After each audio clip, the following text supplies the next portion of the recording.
Bonjour! Alors aujourd'hui, on va continuer à apprendre des choses sur les fractions algébriques. Donc, on a vu dans la dernière vidéo la multiplication et la division. Donc aujourd'hui, on va être prêt à passer à l'addition et la soustraction. On les a gardés en deuxième parce que ça va être un petit peu plus compliqué que ce qu'on a vu lors de la dernière vidéo. Donc c'est pour ça que on a attendu un petit peu avant de vous passer cette matière-là. Mais tu vas voir que si tu suis bien les étapes, ça va bien aller. Alors, on va regarder les étapes ensemble, puis ensuite, on va faire rapidement un exemple pour que ça devienne un peu plus concret. Alors, la première chose, tout comme dans la vidéo du dernier cours, là, on vous demande de factoriser au maximum le numérateur et le dénominateur. Donc, on a appris comment factoriser depuis plusieurs semaines. C'est ce qu'on va mettre en application. Une fois qu'on a fait ça, on va aller poser des restrictions seulement sur les dénominateurs. Encore là, comme on avait fait dans la dernière vidéo. On va ensuite aller simplifier nos fractions. Ça va être important de simplifier, ça peut nous faciliter beaucoup la vie. Après ça, on nous dit qu'on va aller mettre des fractions sur un même dénominateur. Je ne sais pas si tu te rappelles, quand on faisait des fractions, admettons en secondaire 1, puis qu'on devait additionner une demi plus 3/4. Bien, la première chose qu'on doit faire, c'est mettre ça sur le même dénominateur. Donc, on disait, bon, on va mettre la première fraction sur 4, en multipliant par 2 le numérateur et le dénominateur. Et ensuite, on allait additionner nos numérateurs. Ça me faisait donc 5. Et le dénominateur ne changeait pas. Donc, c'est la même chose ici avec nos fractions algébriques. Il va falloir qu'on aille mettre ça sur le même dénominateur. Donc, toutes les fractions vont avoir un dénominateur commun à ce moment-là.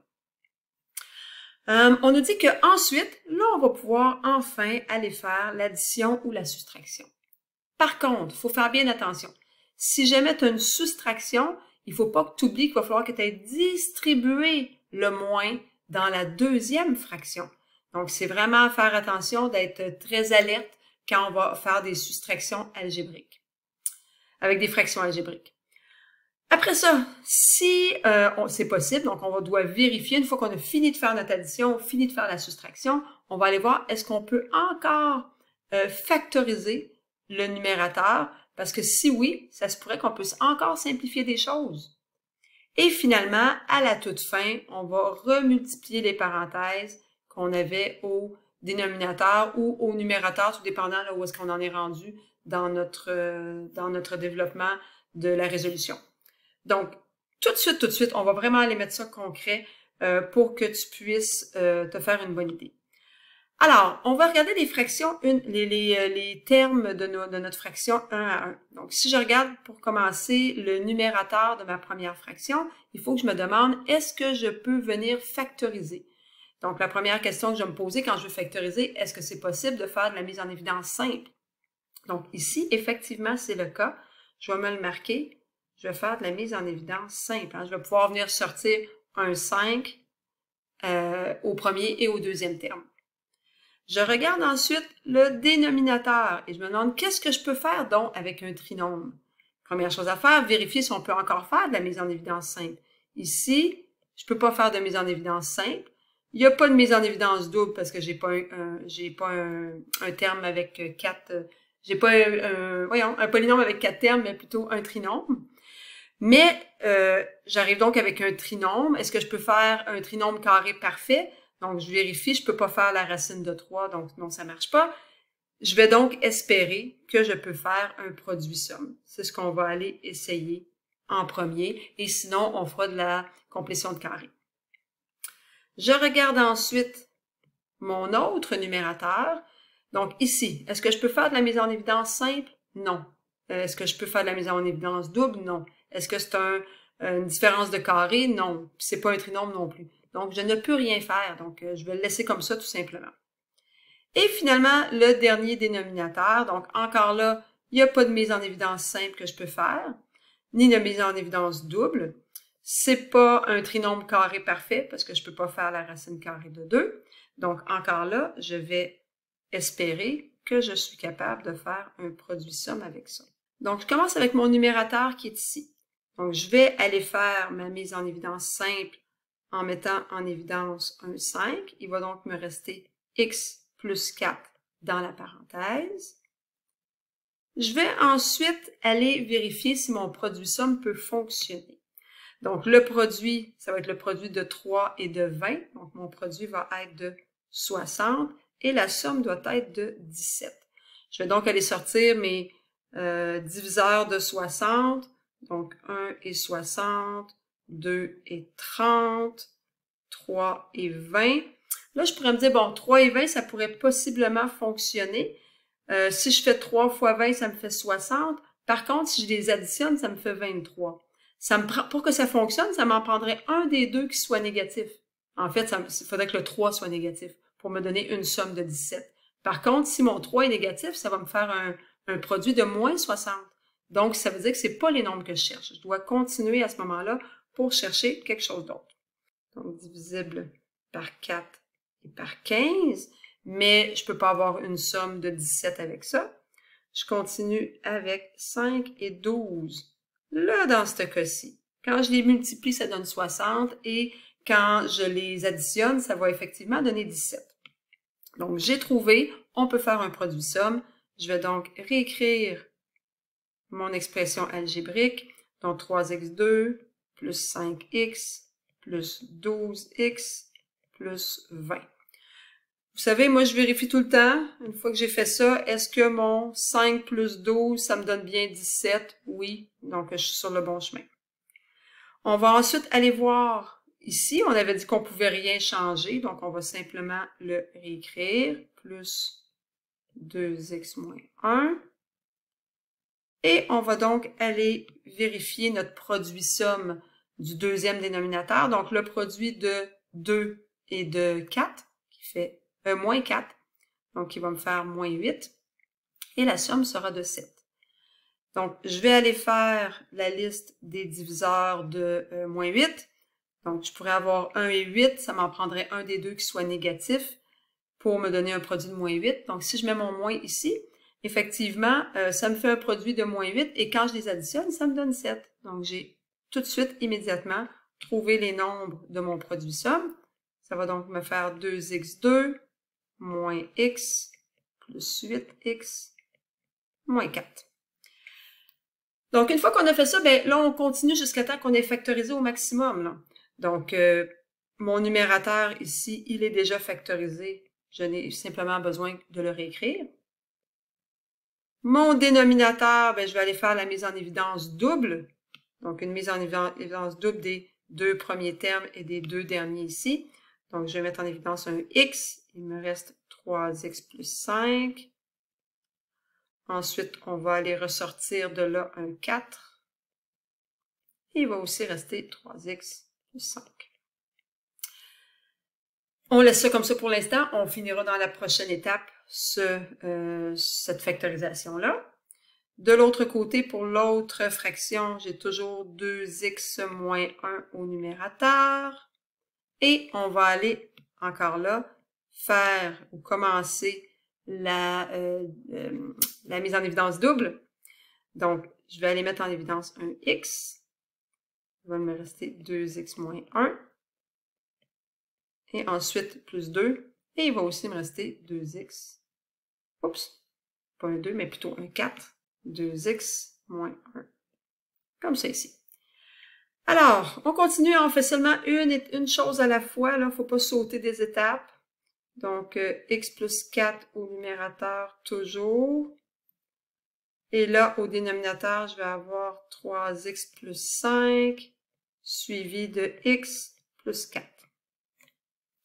Il me reste ma deuxième fraction, toujours un numérateur de 2x moins 1.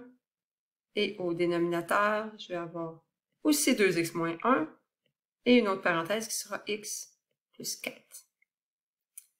Là, j'ai fini de factoriser. Donc, si on se rappelle dans nos étapes, factoriser au maximum, ben là, c'est fait. Ensuite, deuxième étape, poser les restrictions sur tous les dénominateurs. Donc, c'est uniquement sur ce que j'ai dans les deux dénominateurs qui vont me servir à faire mes restrictions. Donc, je vais venir faire ça sur le côté. Donc, ma première restriction va venir de mon premier facteur que j'ai au dénominateur ici, donc le 3x plus 5. Alors, on va donc se dire que 3x plus 5 ne peut pas être égal à 0. À partir de là, je veux isoler mon x. Donc, 3x ne peut pas être égal à moins 5. Et je vais donc diviser par 3 de chaque côté. X ne sera pas égal à moins 5 tiers. Donc, je viens de trouver ma première restriction. Je peux donc passer à mon deuxième facteur à ce moment-là, qui me dit que x plus 4 ne peut pas être égal à 0. Encore là, j'isole mon x. Ça va me donner que x ne peut pas être égal à moins 4. Est-ce que j'en ai d'autres? Oui, j'en ai d'autres à faire. J'ai d'autres dénominateurs ici. Donc, je vais aller chercher le 2x moins 1. Donc, 2x moins 1 ne peut pas être égal à 0. Je veux isoler le x. Donc, 2x ne peut pas être égal à 1. Et x ne peut donc pas être égal à 1/2. Et là, si je regarde qu'est-ce qu'il me reste, x plus 4, bien, je l'ai déjà fait la restriction de x plus 4 parce que c'est quelque chose qu'on avait dans les deux fractions. Donc, ça se trouve ici, donc j'ai pas besoin de le refaire, c'est déjà fait. Donc, ça veut dire que j'ai terminé mes restrictions. Ça ici, c'est fait. Ensuite, on vous dit de simplifier au maximum. Pourquoi on vous dit ça? C'est parce que sinon, tu vas te retrouver avec des dénominateurs vraiment très, très gros. Donc, ici, on va vouloir aller vérifier est-ce qu'il y a des choses dans ma première fraction qui peuvent se simplifier. Et là, on fait attention. On ne peut pas faire comme on faisait hier ou dans la dernière vidéo où est-ce qu'on allait vérifier des fois en croisé. Tu sais, on pouvait prendre n'importe quel dénominateur avec n'importe quel numérateur. C'est pas le cas ici parce que hier, on était en multiplication et là, on est en addition. C'est hyper important, c'est à l'intérieur d'une même fraction à ce moment-là. Donc, je regarde ma première fraction, je m'aperçois que j'ai x plus 4 et x plus 4. Je peux donc les enlever en les simplifiant tout simplement. Puis dans ma deuxième fraction ici, je regarde si j'ai quelque chose en commun entre le numérateur et le dénominateur. Et là aussi, je m'aperçois que j'ai 2x moins 1 et 2x moins 1. Je peux donc les éliminer entre eux. Donc, super important, quand tu as une addition ou une soustraction, tu ne peux pas aller simplifier là, en diagonale comme ça. Donc, ça va nous simplifier la tâche. On va juste aller réécrire qu'est-ce qu'il nous reste à ce moment-là. Donc, on a un 5 au numérateur dans la première fraction. On a ensuite 3x plus 5 au dénominateur, plus.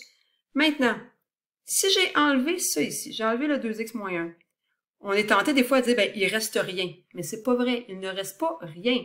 C'est comme si j'allais diviser. Je prends 2x moins 1 et je le divise par 2x moins 1.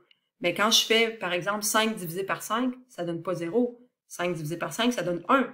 Donc, quand je vais ici simplifier, ben, le résultat de ma simplification, il va me rester quand même un 1 ici. Même chose dans l'autre simplification, tu te dis, ben, pourquoi on n'a pas fait ça ici? Ben oui, il me reste un 1, mais 5 fois 1, ça fait quoi? Ça fait 5. Tandis que ici, ben, c'est important de mettre le 1, parce que sinon, tu vas mettre rien, puis souvent, rien, ben, c'est 0 en mathématiques. Donc, on a 1 sur x plus 4.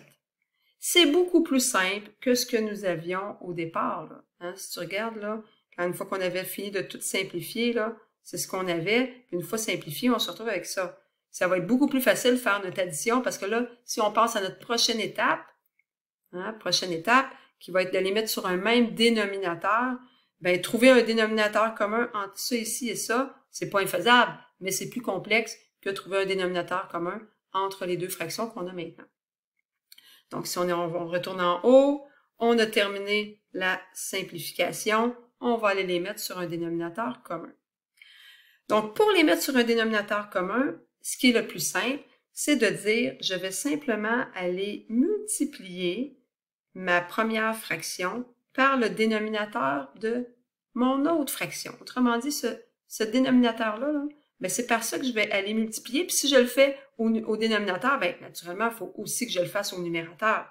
Donc, je vais aussi aller multiplier par x plus 4, mon numérateur. Puis ce que je viens de faire là, ben il va aussi falloir que je le fasse à l'autre fraction.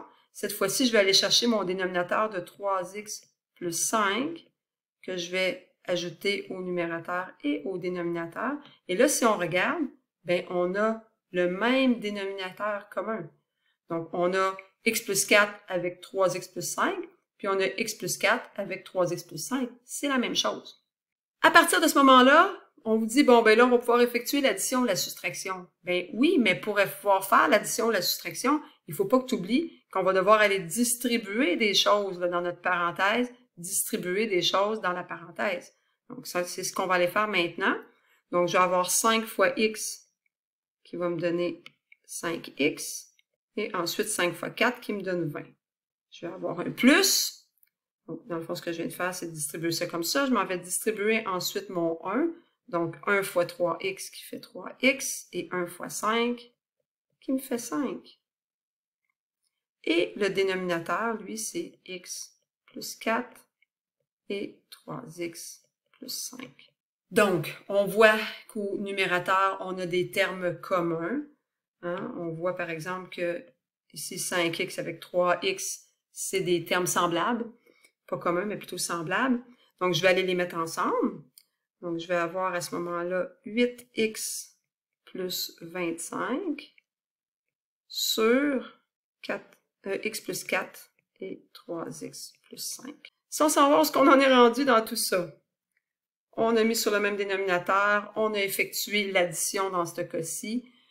Il nous reste à vérifier si c'est possible de factoriser ou encore de simplifier à nouveau. Donc, si on regarde, est-ce que je peux factoriser? Est-ce que je peux faire de la mise en évidence simple, par exemple, ici? Dans ce cas-ci, je ne peux pas. Est-ce qu'il y a des choses que je peux simplifier entre mon numérateur et mon dénominateur? Non plus. Ce qui veut dire que, c'est pour ça qu'on vous dit si possible, des fois, c'est pas possible. Alors, si possible, c'est terminé. Dans notre cas, c'est pas possible. Il nous reste donc la dernière étape, donc multiplier les parenthèses du dénominateur. Donc, on va aller développer, hein, c'est comme ça qu'on appelle ça quand on s'en vient multiplier ici en allant distribuer à l'intérieur. Donc, on va aller développer nos deux facteurs. Ça va donc nous donner, le numérateur, il ne change pas. Et au dénominateur, je vais donc avoir 3x2 plus 5x plus 12x plus 20. On va aller mettre les termes semblables ensemble. Donc, je vais avoir 3x2 plus 17x plus 20.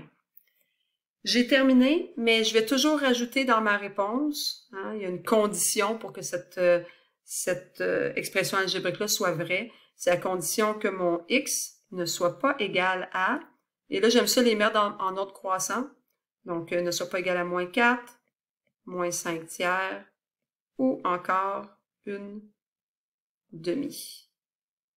Comme ça ici. Donc, on a terminé. OK? Donc, ça, c'est notre réponse finale. Bon, on ne fera pas l'autre problème aujourd'hui. C'est déjà assez long comme ça. On va se garder ça pour faire ça ensemble en classe.